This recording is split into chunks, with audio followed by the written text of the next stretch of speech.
কিয় অসমৰ বুৰঞ্জী কিয় বিকৃত কৰিছে? এইখন কিতাপত আজিৰ ভিতৰত আপোনালোকক এটা কথা শুনো, কিতাপত এটা শান্তি আৰু সম্প্ৰীতি হয়। কিতাপত জাতি ধৰ্মৰ মাজত কোনোদিন পাৰ্থক্য হোৱা নাই আৰু পৃথিৱীত থকালৈকে পাৰ্থক্য নহ'ব। এইখন কিতাপত আজি এটা কথা আপোনালোকক ক'ব বিচাৰিছোঁ যে নৱাব আহিৰ আহমদৰ পুত্ৰ নৱাব আতিকুৰ ৰহমান চাহাব যোৱাকালি যোৰহাটত তেখেতৰ নিজৰ বাঘত ইন্তেকাল হোৱাৰ পিছত তেখেতৰ জানাজা ইছলাম ধৰ্মীয় নীতি নিয়ম সকলো কফন দফন যোৰহাট কবৰস্থানত হৈছে, কিন্তু তেখেতে নিজৰ পৈতৃক সম্পত্তিৰ পৰা সংগীত বিদ্যালয়খন তেওঁ নিজৰ জমিনৰ পৰা তেওঁ দান কৰিছে। এই হৈছে তিতাবৰৰ সম্প্ৰীতি। দ্বিতীয় কথা, 4জন ব্যক্তিৰ ভিতৰত 3জন হিন্দু ব্যক্তিক তেখেতে নিজৰ পৈতৃক সম্পত্তি দান কৰিছে আৰু তাৰে এজন ব্যক্তি আজি মোৰ ওচৰত কাগজ দেখুৱাইছে যে মোক সম্পত্তি দান কৰা নৱাব আতিকুৰ ৰহমান, এইখন কাগজ আপুনি চাওক। আৰু সেই ব্যক্তিজন মোৰ ভাড়াঘৰত থাকে, মোৰে কেম্পাছত থাকে। ইমান এটা সম্প্ৰীতি তিতাবৰখনত। আৰু সেইজন ব্যক্তিয়ে কি কৰিছে যে এডোখৰো মাটি তিতাবৰ মহিলা মজলিছৰ নামত তেখেতে দান কৰিছে।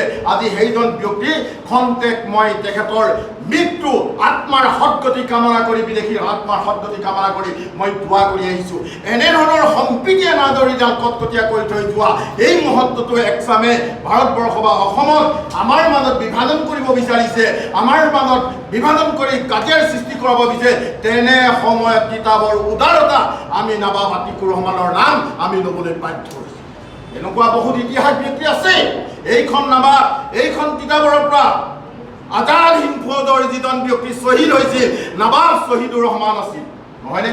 83 চনৰ আন্দোলনত মোৰ নিজৰ বংশ আৰু পৰিয়ালৰ হয়, মোৰ মাতৃ পৰিয়ালৰ হয় সেই আপোনাৰ শ্বহীদ ছাদিউল আমিন চাহাব, জনাব আতাউৰ ৰহমান চাহাব আমি কিয় হেৰুৱাম? আমাৰ বিদেশীৰ প্ৰতি আমাৰ মৰম নাই, বিদেশীৰ প্ৰতি আমাৰ চেনেহ নাই, বিদেশীক আমি বিদেশী চকুৰে চাম।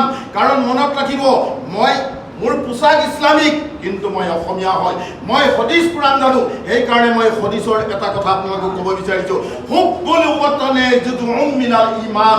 আমাৰ নবী জানে, আমাৰ হযৰত মোহাম্মদে কৈ যায়, তোমাৰ জন্মভূমিক ভাল পোৱা, তোমাৰ ধৰ্মৰ যিটো বিশ্বাস, ইমানৰ যিটো বিশ্বাস, তাৰ আধা অংশ। গতিকে মোৰ জন্মভূমিত কোনোবাই দপদপাব, কোনোবা বিদেশী আহিব, মই ধৰ্ম ভিত্তিত নাচাওঁ, মই হিন্দু হওক মুছলমানক মই তাক খেদি পঠিয়াবলৈ বাধ্য হ'ম। আজি যদি চৌদি আৰবৰ ইমামো যদি তিতাবৰত আহে, ভিছা লৈ যদি আহে, পাছপৰ্ট যদি থাকে, মই মানি ল'ম তেওঁ তিতাবৰত ফুৰিবলৈ আহিছে। আৰু যদি মই জানো তেওঁ আৰবৰ হয়, তেতিয়া তেওঁ ভাৰতৰ লগত কোনো সম্পৰ্ক নাই, মই নিজে তেওঁক গতিয়াই নি মই প্ৰশাসনক চমজাই দিম। এইটো মোৰ চৰিত্ৰ হয়। কাৰণ বাঘ হাজৰিকাই আদৰ্শ দেখুৱাইছিল সেই শৰাইঘাটৰখনত সেইসকল মুছলমান আছিল, আপোনালোকে নিশ্চয় জানে ইতিহাস। আৰু সেই বাঘ হাজৰিকাই যুদ্ধ কৰিবলৈ বাধ্য হৈছিল। সেই সময়ত তেওঁলোকে কি কৰিছিল, অসমৰ ইতিহাসত আছে যে তেওঁ ফজৰৰ নামাজ পঢ়িবলৈ গৈছিল মুছলমানসকল, আৰু বাঘ হাজৰিকাই জানিছিল যে এই সময়ত নামাজ পঢ়িবলৈ যাব, গতিকে মই যদি নামাজ পঢ়োঁ মোৰ জন্মভূমি দখল কৰিব, মোৰ মাতৃভূমি দখল কৰিব, গতিকে মই নামাজ নপঢ়োঁ, মই পিছত পঢ়ি ল'ম। আৰু সেই বুলি কৈ তেওঁলোকৰ বৰটোবিলাকত পানী ভৰাই দিছিল, হয়নে নহয়? কিহৰ কাৰণে চিন্তা কৰিছিল? বাঘ হাজৰিকা আৰু ইছমাইল ছিদ্দিকে জানিছিল যে এই মুহূৰ্তত মই লাচিত বৰফুকনৰ পৰদেউতা হিচাপে মানিছোঁ, আৰু মই আহোমৰ এজন সেনা হয়, আহোমৰ মই এজন সেনাবীৰ হয়। গতিকে মই যদি শুই থাকোঁ আৰু মই যদি তেওঁলোকক ধৰ্ম হিচাপে যদি বাছি লৈ তেওঁলোকৰো ধৰ্ম একেই মোৰো ধৰ্ম একেই, সেইটো হ'লে নহ'ব। মোৰ জন্মভূমিক মোৰ ভাল পোৱা সেইজন মহম্মদে মোক শিক্ষা দিছে, সেইজন মহম্মদে মোক হৰাই থৈ গৈছে। গতিকে মই শৰাইঘাটৰ ৰণ হ'বলৈ মই দিভোটাৰতে এটা সন্দেহ আছে। আপোনালোকে জানে যে বহুত কোৰিয়া মুছলমানক দিভোটাৰ উঠাই দিছে।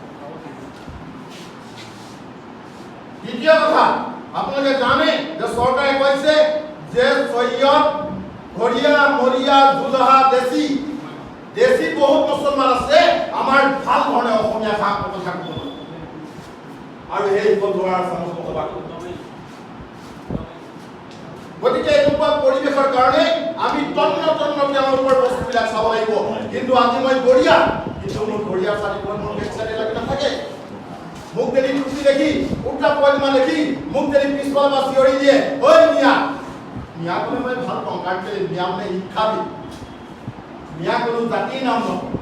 মই কাছাত পঢ়িছিলোঁ, তাত যেতিয়া মই প্ৰথম গৈছোঁ পঢ়িবলৈ তেতিয়া মোক মিয়া চাপ কৈছে মোৰ উঠিলে খং তাত মইতো অসমীয়া মোক কিয় বিয়া কৰি পিছত এজন মানুহে মোক বুজাই দিলে মই দোকানটো মাৰিব খুজিও আহি কৈছে ই আমাৰ ইয়াত মিয়া মানে সন্মানীয় সম্পৰ্ক হয় আপোনাক ভাল ব্যৱহাৰ কৰিছে আপোনাক ডাঙৰীয়া বুলি কৈছে সেইকাৰণে মই তেতিয়া বোলো হয় মই গুচি আহিলোঁ আৰু ৰাস্তা ল'ব বোলে এক জেগাৰ কথা আৰু এক জেগাৰ গান এইটোৱে হৈছে গতিকে শ্ৰদ্ধেয় ৰাইজ আমাৰ কথা স্পষ্ট আমাৰ পূৰ্বপুৰুষে যেনেকৈ নিজৰ জন্মভূমিৰ কাৰণে তেজ দিছে কুৰবানী কৰিছে আমিও বাধ্য পৰিবৰ কিন্তু বিদেশী চকুৰে চাম গতিকে অসম চৰকাৰে যি এই বিদেশীৰ কেছ চলি আছে সেই সকলতে কেছ উঠাব লৈছে এইটো অসম চৰকাৰে উদ্যোগ কৰিব লাগিব আৰু লগতে এষাৰ কথা কৈ যাওঁ দিল্লীৰ পৰা এগৰাকী মাইকী মানুহ আহি সৈয়দা আখৰাই কৈছে অসমখন পৃথিৱীখন বিৰাট বহল গতিকে অসমখনো বহল ইয়াতনো বাংলাদেশী থকা কি অসুবিধা আছে কিন্তু তোমাৰ দিল্লীত ৰখা অসমত নহয় অসমখন স্মৰণীয় কথা নহয় বাংলাদেশ গতিকে বাংলাদেশী অসমৰ পৰা যাব লাগিব কিন্তু সেইটো হ'ব লাগিব ৭১ চনৰ ২৫ মাৰ্চৰ আগত অহা সকলক